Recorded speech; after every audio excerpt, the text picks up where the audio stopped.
Hello, everybody. How's everybody out there in Baltimore? Welcome to Late Night Baltimore. It's another great show on another great Saturday afternoon. Looking everywhere. All right. Okay, today we're going to talk about something. We're going to dive into something that actually is almost working here in Baltimore. Something positive. That's right. I said it positive. For Baltimore. All right. Let's see. What is it? It is something that we like, that we've been working, this city's been working on forever. We've been known for our terrible, horrible violence. That's part of our mythos, as it were.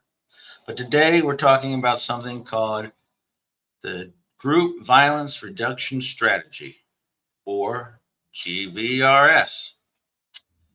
Okay, this program is being placed in Baltimore. It has helped drive homicide rates down to levels not seen in nearly 50 years. 2026, by today, city is only like 33 homicides last I checked through early May, and that is a drop from the 300 plus years we used to see around here.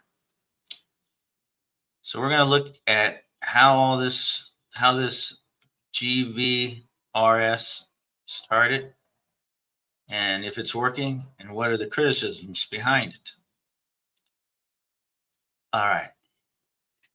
Stick around for this one. This is a very important episode. Let's talk about the origins. The idea of focused deterrence didn't start here in Baltimore. It goes back to the 90s in a city we call Boston, Massachusetts. They used to call it, back then in Boston, they called it Operation Ceasefire. It was developed by criminologist David Kennedy. His idea was that if you took a tiny group of people, often influential members in crews or gangs, they're the ones that drive most of the shootings. If you focused on them instead of just basic policing, blanket policing, you identify these exact people, you give them a clear choice. You give them real help, or you put the threat of serious consequences if the violence continues. That carrot and stick approach, that became the model for what we're doing now. They're trying now in Baltimore. Okay. What do you think of that? Leave your comments if you like. I see some comments here. All right, that's nice. Okay. To continue.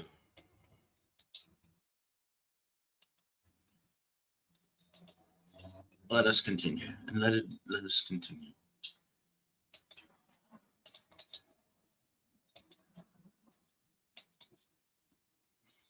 Okay, let's go on. Baltimore tried versions of this before, twice. In the 90s, and once again in 2014. Both times it fell apart because of poor coordination, not enough services, and a lack of buy-in by the community. Then Brandon Scott took office in 2020 and promised to make GVRS his flagship strategy. The city spent a year planning, getting the community to input into ideas, and everyone trying to build the right infrastructure for the program. So the pilot program launched in 2022 in the Western District. Where is the Western District, you say? The Western District of Baltimore. Here is the Western District. This is the district map. These are all the streets here. Can you see? Let's enlarge the map here of the Western District. Does this help? Let's see. Share this damn screen. All right, here it is. That's the district map.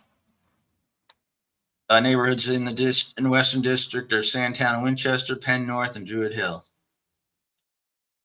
Major Natalie Preston is the district commander, and Captain Horace McGriff is the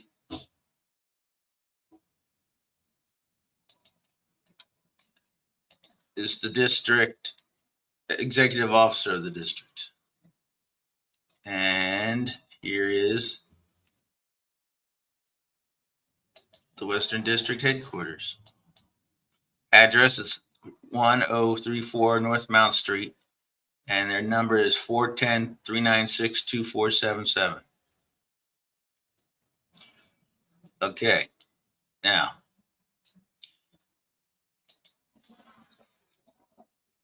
that was where the program began. And that is where it continues. And that was Western District. It was historically the most violent. Who runs it day to day? The Mayor's Office of Neighborhood Safety and Engagement, or MONSE, coordinates everything. They work hand in hand with Baltimore City Police Department, especially its Group Violence Unit, and the Baltimore State's Attorney's Office for doing the prosecutions. The service side is handled by two nonprofit programs, ROCA and Youth Advocate Programs, or YAP. They provide mentoring, job help, and daily support. Community leaders come in like pastors as the moral voices to deliver the message that the neighborhood wants the violence to stop.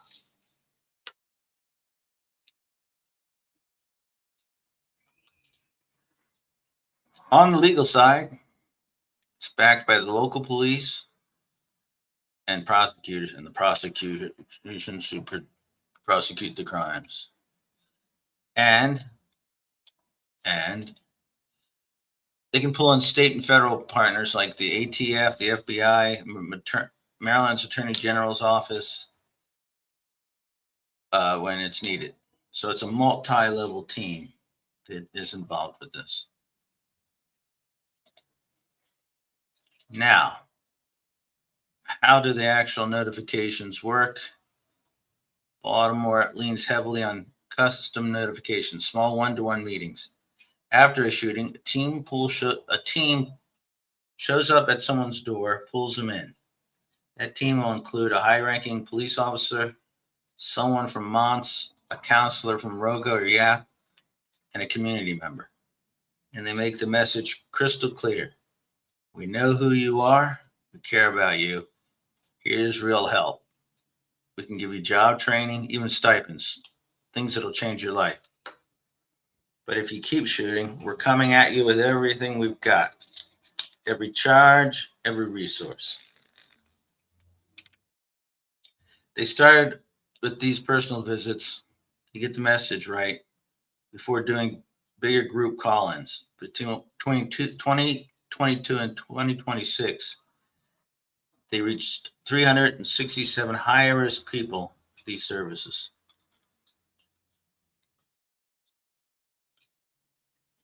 So that is how the nuts and the bolts of it work, sort of.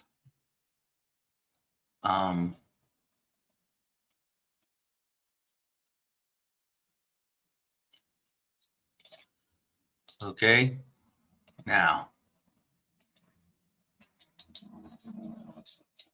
you asked, where has it been implemented the most?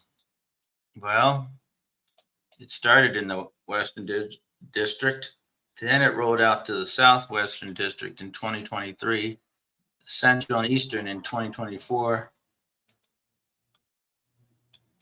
Southern in 2025, and Northern in April 2026. That's now 6 of the 9 police districts, covering over half the city's population. The Western District was always the toughest and most violent, so that's where the early results were measured. Okay, now let's get to those results. In the first 18 months in the Western District, the independent study, this is from the University of Pennsylvania's Crime and Justice Policy Lab, found about a 25% drop in homicides and non-fatal shootings, and a 33% drop in carjackings. No, none of these crimes just moved to other neighborhoods, and the overall arrest rate didn't go up. It meant that they weren't just sweeping up people for minor stuff. Citywide, homicides were at a low of 133 in 2025, and that was the lowest in 50 years. So it sounds like it's a great success and all, but not everybody sold on it. Some of the criticisms that have to be addressed include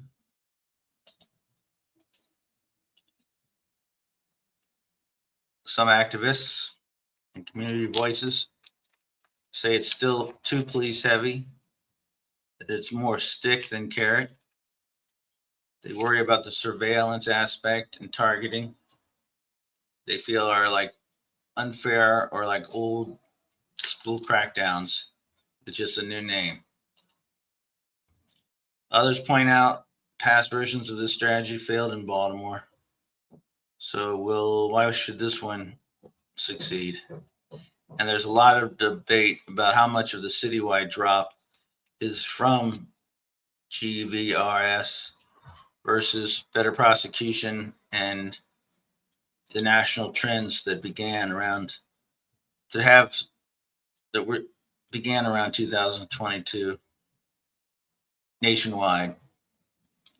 Some say the program needs even more investment and actual services and a broader community involvement to balance the law enforcement side. But the truth is, the implementation is very difficult. It takes constant coordination, steady funding, trust between the police, nonprofits, and residents, most importantly. All of these factors that need to be involved for it to succeed have tripped up the program in other cities. But the numbers are hard to argue with.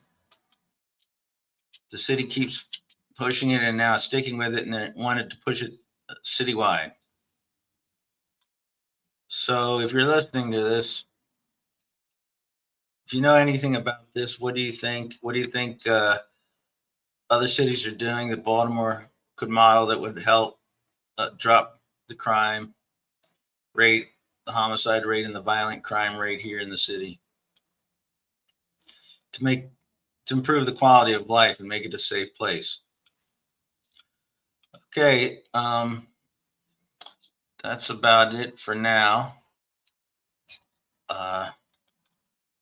Let me give you the name of this program once again.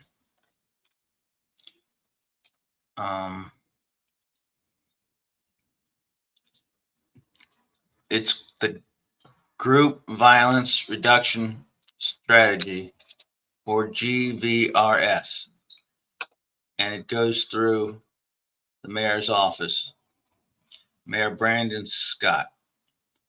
So if you would like to address any aspect of it, what you have to do is you have to contact the mayor. Let's see where the contact info.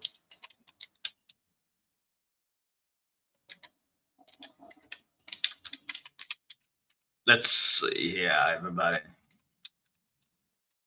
Hold on.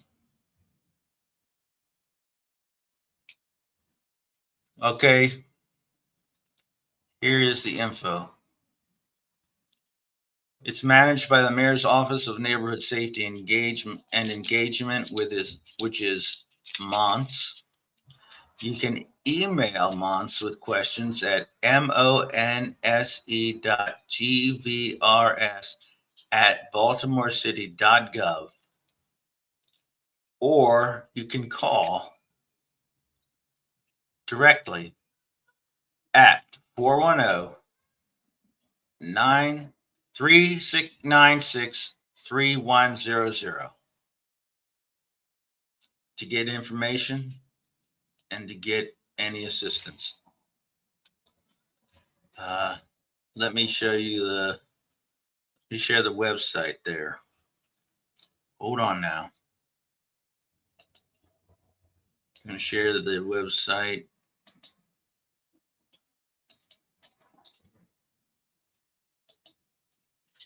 There it is. That is the website. This is the website. It gives an overview, a little history, this cool chart here. Gives more detail about how it's operating, who provides reports about it, how you can follow it on Facebook, Twitter, and Instagram, how you can follow MONSE. All right. Well, that's all for the show today. Please, if you can, like and subscribe. Leave some comments at the end. Positive, but mostly negative. No, just kidding. And anything else. Before I go, I will say, let's check if there's an Orioles score and what their record is. As far as sports go, the Ravens are already starting rookie camp coming up. Okay, at the end of the sixth, the Orioles are losing at home to the Athletics. They're losing 5-0. The Orioles are 17-22. It's now at the end of the sixth. Come on, Orioles. You can't go too far under 500 and expect people to hang around during the season. That's just too much to ask. We need a good baseball team here in Baltimore. All right, everyone. Remember, get on Act Blue and contribute to the Democratic Party, your favorite candidate or cause, political cause. And also, F MAGA. And it's 70 degrees and it's nice out. So y'all have a great day. Like and subscribe and share and tell all your friends about us. Okay, everybody. Have a great day in Baltimore. Stay safe.